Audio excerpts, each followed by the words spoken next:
Welcome to the Coding Problem series. Today, we are diving into one of the most fundamental and powerful data structures in computer science: graphs. Whether you are preparing for coding interviews or building complex systems, understanding graphs is essential.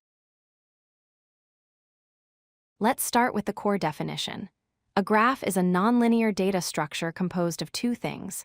First, we have vertices or nodes, which represent the entities or data points. Second, we have edges, which are the lines connecting these nodes.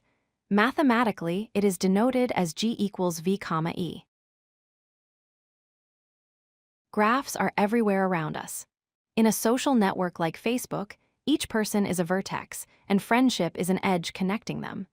In navigation apps like Google Maps, cities or intersections are vertices, and the roads connecting them are the edges used to calculate routes. Edges can behave differently. In an undirected graph, connections are two-way, like a mutual friendship. If it is connected to B, B is connected to A in a directed graph, connections are one-way, like following someone on social media. An arrow points from A to B, but not necessarily back.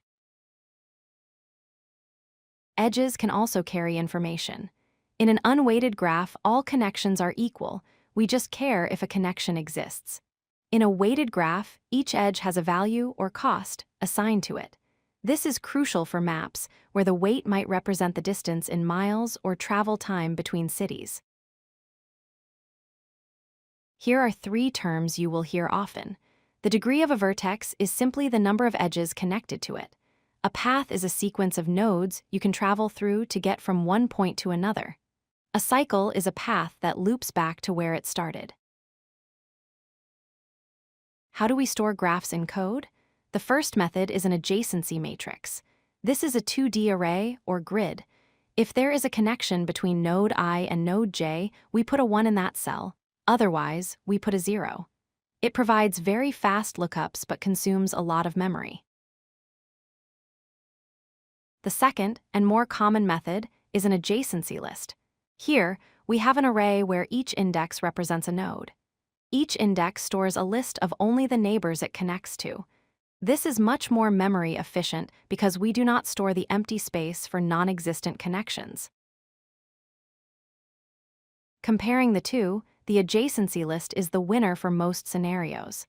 It uses memory proportional to the actual number of edges, making it efficient for sparse graphs. However, if you need to instantly check if a specific edge exists, the matrix does that in constant time. To wrap up, remember that graphs model relationships using vertices and edges. Edges can be directed or weighted depending on the problem.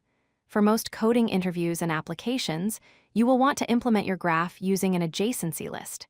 Next up, we will explore how to traverse these structures. If you like this video, hit that like button and don't forget to subscribe.